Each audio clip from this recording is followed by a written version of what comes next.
What was your initial reaction to the news that Prince Harry and Meghan Markle were stepping back and moving to Canada? Well, I was shocked, but not surprised, if that makes sense, because quite honestly, it's been looking that way for a while. You know, when the baby was born, they named it with no royal title, and that to me suspected that that's the course they wanted to go. And I mean, Archie Harrison, Mountbatten Windsor, you know, was the name, and nothing to do with the royal family. So I suspected that that was a lot to do with Meghan's thinking. The other thing is that they've been away for 6 weeks, and there's not been a peep out of them until they posted a picture at Christmas of them with their baby. And nobody seemed to care. There was no, I remember checking with the editor here, and he said, we've had no pictures, we've had no stories come out of that place. So they're obviously working out a system where they could work and live in Canada and maybe pop up and down to California when it suited them. What do you think is behind the move, and who out of the two of them is more responsible? Well, I think that, look, I just go back a bit. I mean, Harry was the most popular member of the royal family as far as this newspaper was concerned. And as far as I was concerned, if you went on a tour with Harry, it was fun. It was, if he was kidding Usain Bolt, or he was dancing in Bob Marley's back room, whatever he was doing, it was fun. If he was playing rugby with children on Copacabana Beach, or he was visiting sick children in a Barbados hospital, Harry turned it into fun, made the children laugh, made the children, and all along he's been like that, and he's been an absolute joy to work with. In fact, every day you just couldn't take a break, because some moment there would be something that happened which would make the papers the next day. And he turned from that into a really miserable person, I must say. I mean, the last tour they went on to South Africa, at the end of the tour, which was a very successful tour, they both did an awful lot of things. Prince Harry went to the minefields where his mother walked, and you know, Meghan did a lot of things with children, and they danced with the people, and it was a great tour. But at the end of it, it announced he was suing a newspaper. They announced they were suing a newspaper. Well, you know, that just sent the whole tour flat, and the whole mood went downhill. So you can't behave like that, you know. And the other thing which is really annoying is that they've decided not to go on the royal rota, so they don't get the photographer and the reporter that's chosen for them. They say, we don't want that, we only want to deal with that person or that person who write nice things about them. Well, that just won't work. In the end of the day, stories will come to the papers and they will be held to account. And if they take private jet flights for holidays when they're talking about saving the environment, they will be held to account for that. And if that offends them, well, then maybe it's time they went to America. But do you think Americans are going to do that, or the Canadians are going to do that? Of course not. They'll be watching them just as closely. How fair do you think it is to say that this has been driven by Meghan? I think you've got to, look, Harry was the greatest of all the royals as far as we were concerned. And he suddenly turned into probably, as I say, the most unhappiest and difficult to work with. And there's only one common denominator in that, is when he got married. Now, he thinks that the media criticism of his wife has been unfair, and some of it has been unfair. But then his father and Diana suffered that. His father suffered more after he divorced Diana. They didn't run away to America, they didn't run off and hide. He just faced up to it, and as he said, Prince of Wales, he said, that history will judge me, and it has done, and his approval rating's is soaring now because of what people see the work he's doing. Harry, obviously when they went to their recent holiday in Canada and America, obviously she saw her old friends, her agents, who obviously paid a glowing picture of how much money they could earn in America. And that, I think, has probably convinced her that they should go there. And you know, the fact that she will they won't get no more criticism, I think is being naive. But the worst thing of all is they never told the Queen, and they never told Prince of Wales. I mean, the Prince of Wales is reported to be angry. I think the Prince of Wales will be sad that his son's leaving. I think he'll be really upset by that, because they are a close family. And of course, you know, Harry is very much loved by the Queen, and she's, I mean, when they did all that stuff at the palace, if you remember, but the Invictus Games, launching it, and he went boom and all this, and it was great stuff with the Queen. I mean, nobody gets that access to the Queen, but Harry did, and it was brilliant. And we won't have it anymore. You know, we won't have him on the balcony at Trooping of the Colour. I mean, if he thinks he can just pop in and out when it suits him. They said it was for love, for freedom, for peace of mind. But Arthur Edwards' royal photographer for over 40 years just dropped a bombshell. According to him, Meghan and Harry's exit from the royal family wasn't spontaneous, it was planned. Secret meetings, media manipulation, and a royal betrayal so deep, it blindsided even the Queen herself. Forget what the palace told you, this wasn't a break for privacy. It was a blueprint for escape, and now, the man who saw it all unfold from behind the lens is finally exposing the truth. Accepted. I think you'll have it here or there. You can't have both. Obviously, you've spent a lot of time with the royal family, and you have a close relationship with Prince Charles. How will he be feeling? You know the guy. I think he'll be sad. I think he will be. I think if he wasn't told or he didn't have a clue, I think he will be upset with Harry. I mean, I've seen the Prince Charles get angry.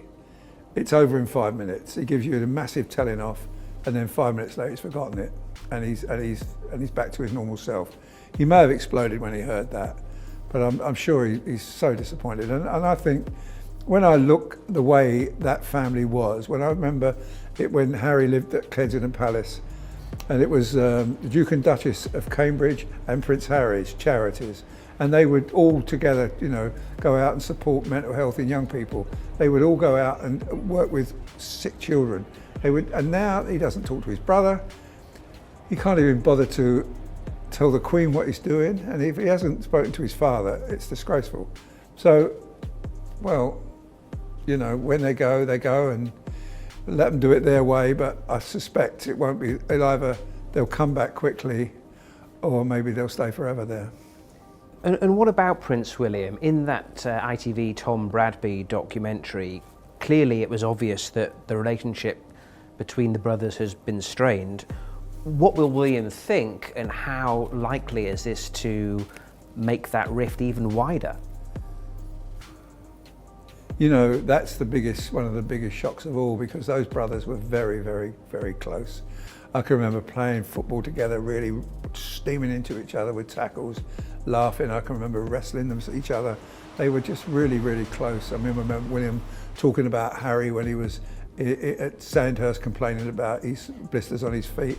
I mean, really, really were close. And the fact that they no longer have a relationship, I think, is very, very sad.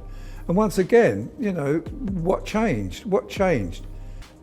Obviously, since he got married, he's changed. And whatever it is, whether Meghan can't stand being so far down the pecking order, or whether Harry feels that that he's no longer necessary, because there are many people now in front of him as far as reaching the throne.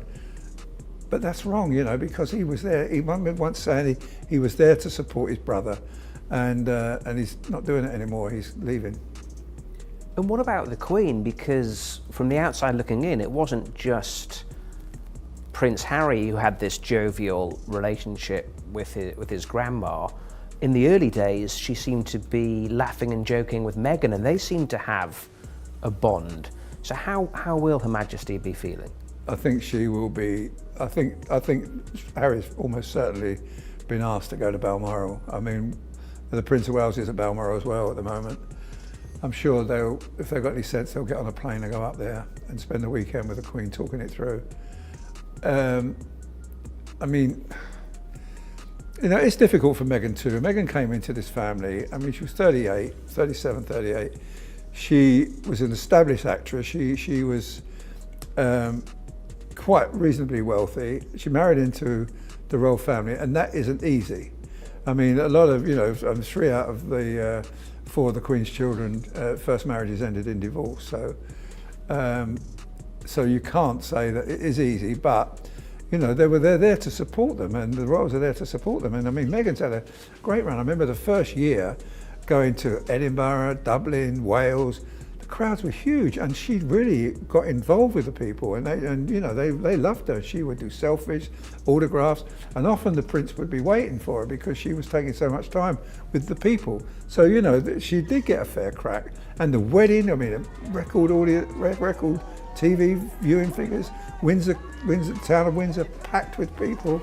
Before Meghan Markle turned Harry into her full-time PR assistant, he was the golden boy of the royals. The fun one, the one people actually liked. Arthur Edwards, who followed the royals for over 40 years, called Harry a joy to work with. He was charming, spontaneous hugging kids in Africa, playing rugby on the beach, even joking with Usain Bolt. But then something changed. And spoiler alert, it rhymes with yacht girl. Arthur says it was like a light switch. Suddenly, Harry became bitter, guarded, always looking over his shoulder. The couple vanished for weeks, then popped up on Instagram like surprise influencers. With a baby no one had seen, Meghan Markle sorry, Meghan Sussex decided royal life didn't come with enough filters. And Harry? Well, he followed the script. Lawsuits against the press. Demands to pick and choose which reporters were nice enough. It's like watching a grown man trying to cancel the tabloids because they weren't clapping loud enough. But the real punch,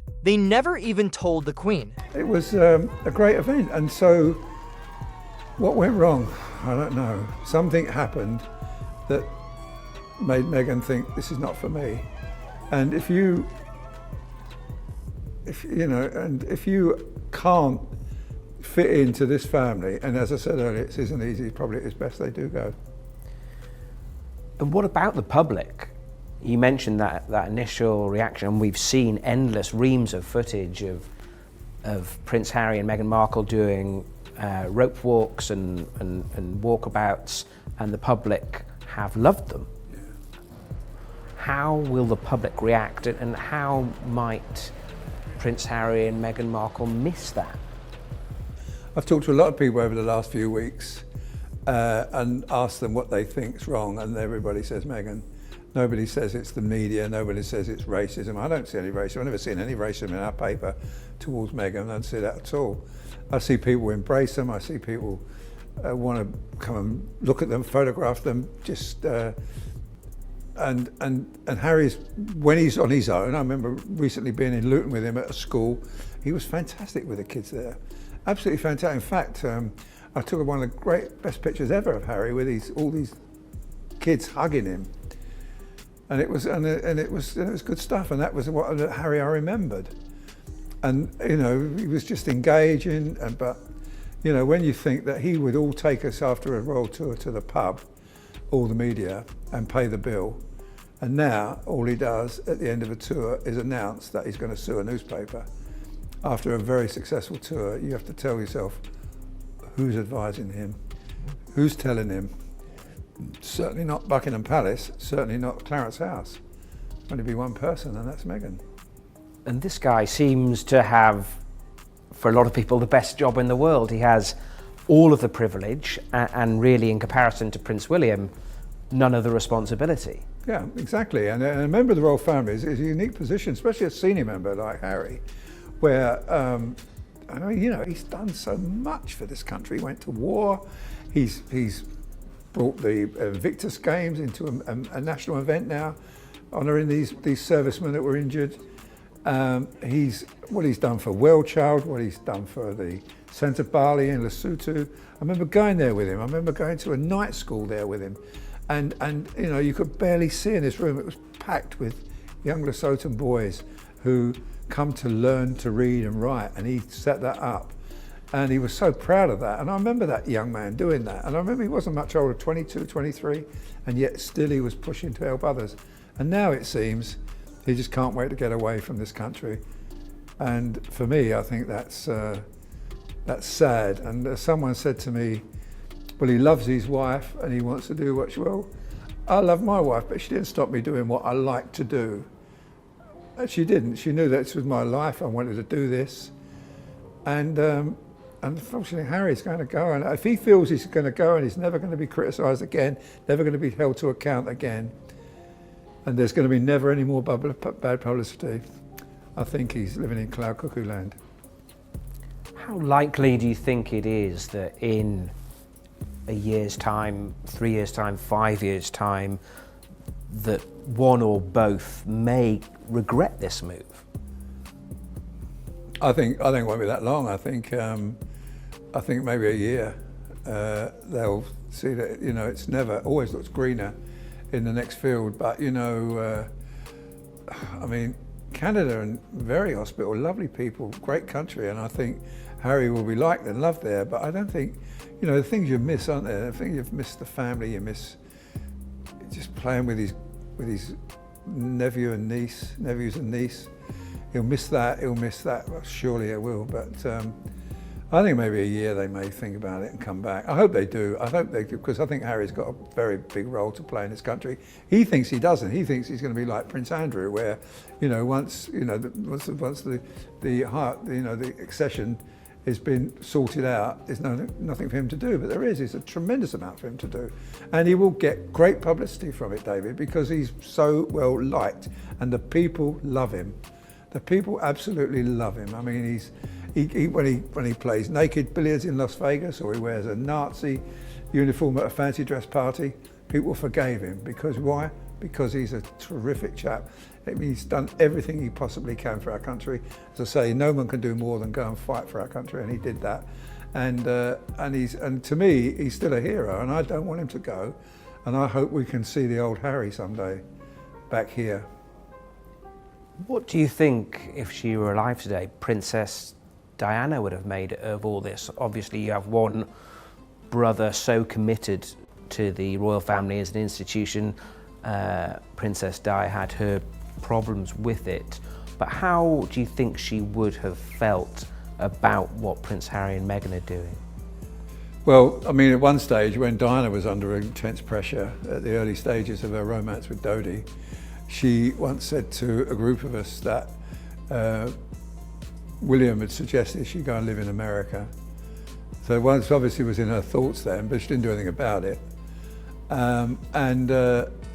Because she felt that the media was quite hostile, well, those were different days then. I mean, then it was hostile, then it was aggressive, but it's not like that anymore. When did you ever see a paparazzi picture of William and Catherine? When did you last see a paparazzi of Harry and Meghan? You don't see it anymore. It's stopped. When did you see a TV program that they wasn't looking great in it? I mean, that recent ITV interview, I mean, some of that was quite sad, especially when he admitted that his brother and he were no longer getting on together.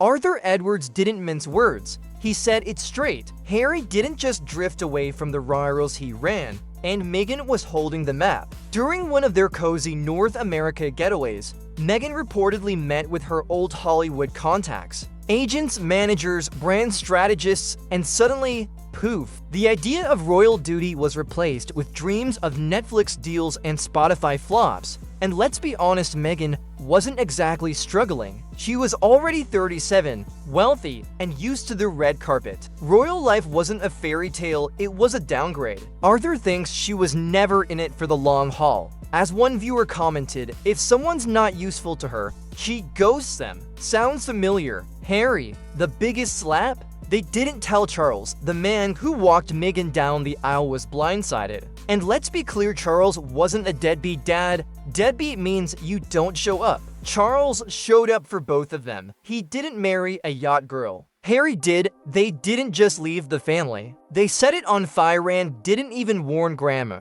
And when she was asked how, nobody asked me how I am anymore. Well, perhaps if she come and spoke to us, and perhaps if she agreed to meet us, and I've asked to meet her 3 times, I've asked them for the media to meet her 3 times, perhaps if she got to know us and got to talk to us, and maybe have her say to us, maybe it would have been different, but it's not her way. What about the royal family itself since Prince Harry and Meghan Markle got together? How well do you think they've managed the process, and could they have done, the institution have done more to make Meghan feel more comfortable, to bring her father into the picture, to look after the PR around her family? Have they done enough, and will they learn any lessons from this experience?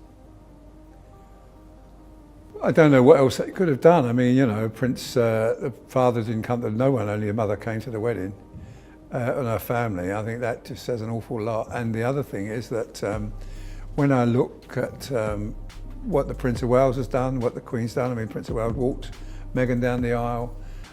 He couldn't have been more lovely to her than that.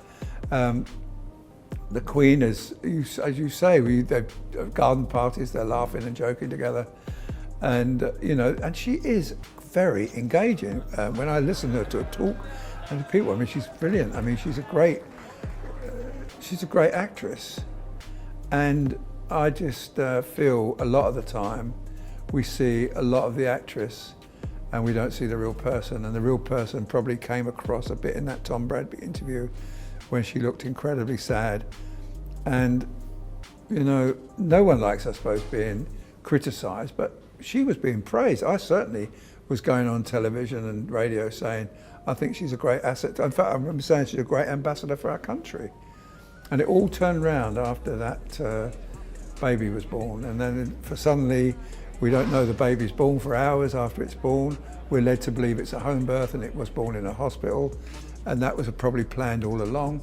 Everything is kind of, it's been different. You know, when William and Catherine had their children, they come out the front of the hospital, show us the baby, they exchange a few words with the media and smiling, and that's the difference. And this way, we got, a few days later when they were ready, we saw a picture. I mean, it's just, you know, you can do things differently, but after a while people get fed up with that. I mean, when you think the taxpayers funded their remodeling of their house for over nearly £3 million, I think you should be aware of that and show a bit more respect for the British people. And I think I mean, why would we told? I mean, the baby was born at 5, we didn't know till 2 o'clock that she was just going into labour. I mean, it's ridiculous. You mentioned millions for the renovation of Frogmore. How do you think the couple will adjust to, in inverted commas, real life? It's not going to be like the average person's real life, but still, it's going to be lacking some of the trappings of royal life. Yeah, well, I don't think the Canadian taxpayer is going to fund a new home for them. Certainly not. I think there'll be uproar over that. I imagine they're having to pay for the security of the couple because, after all, you know, Harry is a senior member of this family, a royal family, and he does need protecting, and so does she and their baby. But I think I just think Harry will miss it here. I think he will miss. They say they're coming backwards and forwards and they're going to do royal duties, but I don't see how that can work. You're either here or there. And either they love it there and stay there, or they decide they made a mistake and come back. I don't know. But I hope he comes back. And how much of a shame do you think it is for baby Archie that his parents are making this move? His life, presumably now, is going to be quite different. Well, he'll have an American accent for one, which is which will annoy a few people. I mean, we'll not be speaking the way the Queen speaks or the Prince of Wales. But look, you know, listen, Archie's just a little baby now. He won't know about this for a few more years, by which time we'll know exactly what the situation is. Look, there's a lot of people say the marriage won't last. There's a lot of people saying that she'll leave him, he'll leave her. I think they looking at them, they're a couple very much in love, and I think he's trying to accommodate her wishes, and I think she's thinking it may well work. It may well do, but I think he should have had I think he should go on the plane and talk to the Queen and his father. At least work out some sort of plan where maybe they can come back and get engaged, but in public life here. But, you know, not seeing Harry on the balcony at Buckingham Palace with Trooping the Colour, not seeing him there for the Remembrance Sunday, people after a while will forget about him, will forget about her. And, you know, we'll probably see stories here and there, bits of gossip, and perhaps if she has another baby, but, you know, no one's that big, no one's that powerful, out of sight, out of mind. Finally, if you had the opportunity to speak to both Prince Harry and Meghan Markle now, what would be your message? I would say, look, give it a go if that's what you really want to do, because I would never stop any of my children doing what they wanted to do, but I would try and work out a plan where they could try it for a while, and if they don't work out, come back. Work out a plan where, I mean, I imagine Frogmore House will now just sit idle until they decide to come there. And who knows about all the people that work for them, probably they'll be fired. And I'd say to him, look, think about it, but obviously they have done. And I'd say, Harry, just go back to the way you were, because you were a star. You were certainly a star as far as I was concerned. And I loved working with you, and I loved being on trips with you, and I liked going to schools with you and hospitals with you, and because you were just a fun person and great pictures. And I'll miss those very much. So was it freedom they wanted door a flawless PR rebrand? Arthur Edwards saw the signs long before the palace did, and now he's pulling back the curtain. Maybe it wasn't an exit. Maybe it was always the plan. One thing's for sure: when you goes the crown, the cameras don't stop rolling. Some say they'll come crawling back. Others say the damage is done. What do you think? We'll let you decide.